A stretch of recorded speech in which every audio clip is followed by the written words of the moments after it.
Assalamu alaikum warahmatullahi wabarakatuh। Welcome to my YouTube channel learn with a graphics. आज मैं लाया हूँ आप लोगों के लिए क्लास नंबर 2। पहले क्लास में हमने दो टूल्स जो है वो एडोबी इलस्ट्रेटर के पढ़े थे, सिलेक्शन टूल और डायरेक्ट सिलेक्शन टूल। आज दो और टूल पढ़ेंगे, एक लासो टूल पढ़ेंगे और इसके साथ साथ हम पढ़ेंगे पेन टूल। टाइम ज़ाया किए बगैर चलते हैं अपनी स्क्रीन पर और शुरू करते हैं। थोड़ा सा रिव्यू हो जाए पहली क्लास की। पहली क्लास में हमने नंबर 1 पे पढ़ा था सिलेक्शन टूल। जो चीज़ हम सेलेक्ट कर रहे हैं अभी, ये सारे जो सेलेक्ट कर रहे हैं ये हम सिलेक्शन टूल के थ्रू कर रहे हैं, मूव कर रहे हैं, डिलीट कर रहे हैं, इसकी कॉपी ले रहे हैं, मतलब कि राउंडनेस देनी है। अगर आपने क्लास जो है पहला क्लास नहीं देखा, आप डिस्क्रिप्शन में मैंने लिंक दे दिया है, आप वहाँ पर जाके देख सकते हैं। ठीक है, डायरेक्ट सिलेक्शन टूल है। तो अभी हम नेक्स्ट जो है वो फर्दर एक्सप्लेन करेंगे लासो टूल को, फैन टूल को, ऐड एंकर फॉन्ट टूल को, डिलीट एंकर फॉन्ट टूल को। अभी लासो टूल का काम क्या है?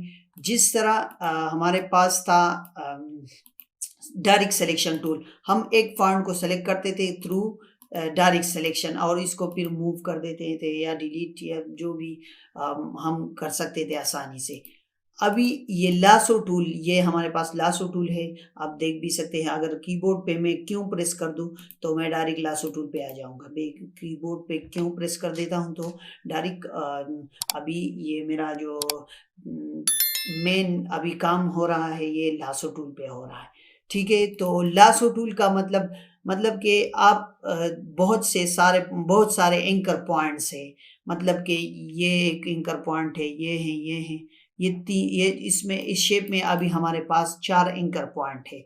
अभी मैं चाह रहा हूँ अगर इससे ज़्यादा एंकर पॉइंट्स है, और जिस तरह मैं फॉर एग्जांपल एक तीन कापियाँ बना रहा हूँ, इसकी कलर्स मैं थोड़ा सा चेंज कर देता हूँ इसकी, कि आपको मालूम हो जाए कि क्या हो रहा है। ठीक है, ये मैंने अभी मैं चाह रहा हूँ 3 शेप्स मैंने कॉपी ली हैं इसकी कलर्स में, इसको मैंने कलर दिए हैं कि आपको आसानी से अंडरस्टैंडेबल हो।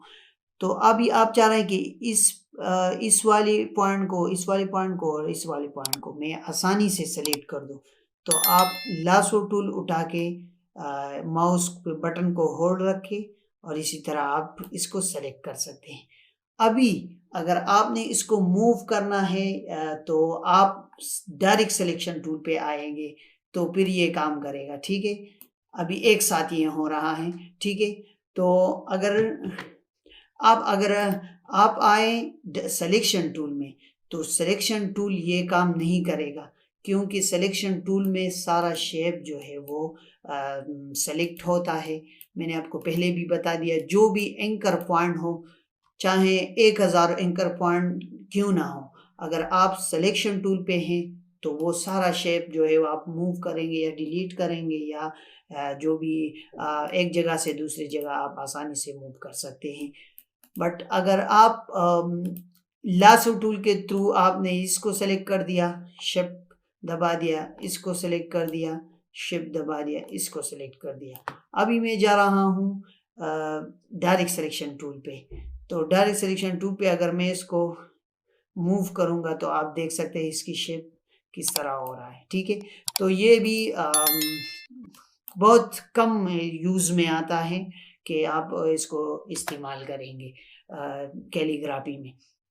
इसके बाद है पेन टूल। अभी पेन टूल का काम क्या है? ठीक है, पेन टूल मतलब कि आपने किसी चीज़ को ट्रेस करना है। जिस तरह एक शेप बना है और आप चाह रहे हैं कि मैं इसी ही तरह शेप बनाऊं।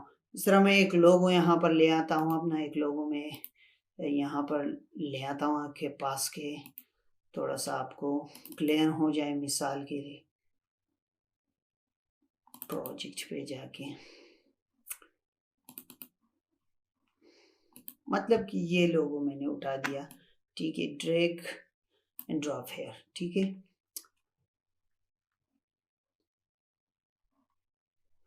हाँ, अभी ये हमारे पास एक लोगो है।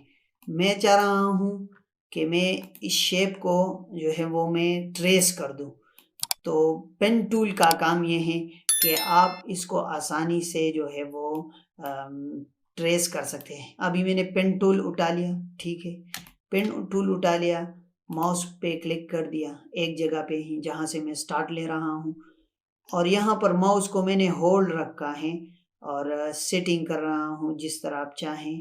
तो देखते हैं, देखते जाइए। और यहाँ पर अभी अब अगर देखें तो इसमें थोड़ा सा राउंडनेस आ रहा है। अगर आप उस राउंडनेस को ख़त्म करते हैं तो इस पॉइंट पे, जिस एंकर पॉइंट पे आपने पहली माउस बटन छोड़ दिया, इसको इस पे दोबारा आपने क्लिक कर देना है। जब आप क्लिक करोगे तो ये अभी राउंडनेस इसकी ख़त्म हो चुकी है।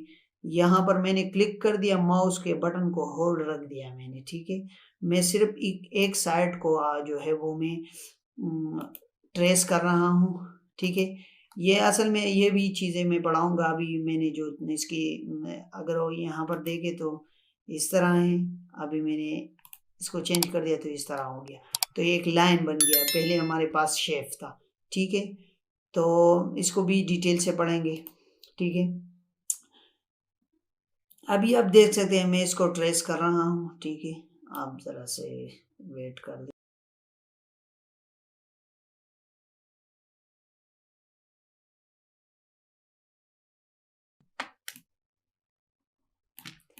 अभी मैंने एक शेप को जो है वो मैंने ट्रेस कर दिया है, आप देख लें।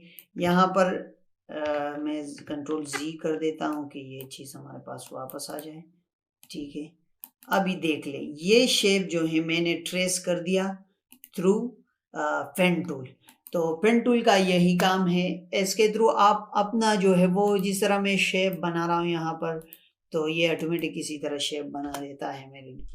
अगर आप जो है वो एक शेप बना रहे हैं तो आप आसानी से इसके थ्रू शेप भी बना सकते हैं, जिस तरह शेप आप चाहें आप इजीली बना सकते हैं। इसके बाद इसमें है 8 एंकर पॉइंट टूल, इसमें ही इंक्लूड है 8 एंकर पॉइंट टूल। मतलब कि इसमें जो एंकर पॉइंट्स है, अभी आप चाह रहे हैं कि मैं एक और एंकर पॉइंट इसको ऐड कर दूं। जिस तरह आपने पेन टूल के थ्रू ये मैंने 3 4 और ये हो गए 5 एंकर पॉइंट टूल मैंने इसमें ऐड किए हैं। अभी मैं चाह रहा हूँ कि मैं एक और पॉइंट ऐड कर दूँ, तो यहाँ पर आपने ऐड एंकर पॉइंट टूल पे आना है। जब आप यहाँ पर आओगे तो जहाँ आप क्लिक करोगे तो मतलब कि एक और एंकर पॉइंट ऐड हो जाएगी। अभी एक ऐड एंकर पॉइंट टूल अगर यहाँ पर मैंने ऐड कर दिया, पहले मैं इसको ख़त्म कर देता हूँ। डायरेक्ट सिलेक्शन पे जाके मैं यहाँ पे सेलेक्ट कर देता हूँ। आप देख लें, जब मैं इसको मूव कर रहा हूँ तो यहाँ से और यहाँ से ये एरिया जो है वो मूव हो रहा है इसके साथ साथ, ठीक है। अगर मैं यहाँ एक और एंकर पॉइंट ऐड कर दूँ तो ये यहाँ से नहीं, जहाँ मैंने एंकर पॉइंट ऐड किया है वहाँ से मूव होगा, जिस तरह मैं इसमें ये ऐड कर रहा हूँ यहाँ पर, ठीक है। जब मैंने यहाँ पर ऐड किया, अभी डायरेक्ट सिलेक्शन टूल पे आया हूँ, सेलेक्ट कर दिया, मूव कर रहा हूँ। अभी देख लें, यहाँ से ये चीज़ जो है वो मूव हो रही है, यहाँ से नहीं हो रही, क्योंकि इसमें एक और एंकर पॉइंट मैंने ऐड कर दिया है। मतलब कि आप कोई शेप बना रहे हो जहाँ पर आपने एक चीज़ को अंदर लेके जाना है, दूसरे को बाहर लेके आना है। तो जिस तरह ये अंदर की तरफ गया है, फिर बाहर की तरफ है, तो अगर आप चाह रहे कि इसको मैं बाहर की तरफ ले आऊँ, तो आपने एंकर पॉइंट टूल पे, ऐड एंकर पॉइंट टूल पे सेलेक्ट कर देना है। जब आप सेलेक्ट करोगे तो डायरेक्ट सिलेक्शन टूल पे आके आपने यहाँ पर क्लिक कर देना है और यहाँ से ये इसको इस तरह मूव कर देना है। मतलब कि आप एक शेप बना रहे हो अपने डिज़ाइन के लिए, या कैलीग्राफी अपने हैंड माउस के थ्रू आपने ब्रश में जो डिज़ाइन की है, अभी इसमें चेंजेस कर रहे हो, क्लाइंट ने आपको बता दिया कि यहाँ पर ये चीज़ ज़रा से अंदर हो जाए, तो ये चीज़ जो है वो आप इस्तेमाल कर सकते हैं पेन टूल में, ठीक है। इसके बाद delete anchor point tool. Delete anchor point tool का काम क्या है? जिस तरह आपने 8 एंकर पॉइंट टूल के ज़रिए जो है वो आपने एंकर्स ऐड कर दिए हैं। अभी आप चाह रहे हैं कि मैं इन एंकर पॉइंट्स को डिलीट कर दूं, तो इजीली आप जाके डिलीट एंकर पॉइंट टूल पे क्लिक करके यहाँ पर अगर मैं एंकर पॉइंट पे क्लिक कर देता हूँ तो जो पॉइंट हमने ऐड किया था या इसके अलावा अगर आप और पॉइंट जो है वो डिलीट कर रहे हैं तो वो भी कर सकते हैं। ठीक है, अभी मैं इस पे क्लिक कर देता हूँ तो ये खुद ब खुद डिलीट हो जाएगा। ठीक है, ये भी आप डिलीट कर सकते हैं, ये भी। तो ये सिर्फ एक लाइन रहा हमारे पास। ठीक है, तो anchor point, delete anchor point tool का काम ये है बस कि आप जो एंकर पॉइंट टूल आपने ऐड किया है आप आसानी से इसको डिलीट कर सकते हैं। लासो टूल और इसके साथ साथ पेन टूल, और पेन टूल में जो जो चीज़ें शामिल थे वो हमने जो है वो आपको एक्सप्लेन कर दिए हैं। इंशाल्लाह फर्दर ये चीज़ें हम एक्सप्लेन करेंगे कोर्स के अंदर, जब हम आगे जाएंगे इसके ऊपर हम प्रैक्टिकल काम करेंगे। तो ये आज के लिए ये काफ़ी था, मिलते हैं इंशाल्लाह नेक्स्ट वीडियो में। आपको खुश रख के। अस्सलाम वालेकुम वरहमतुल्लाहि वबरकातुहू।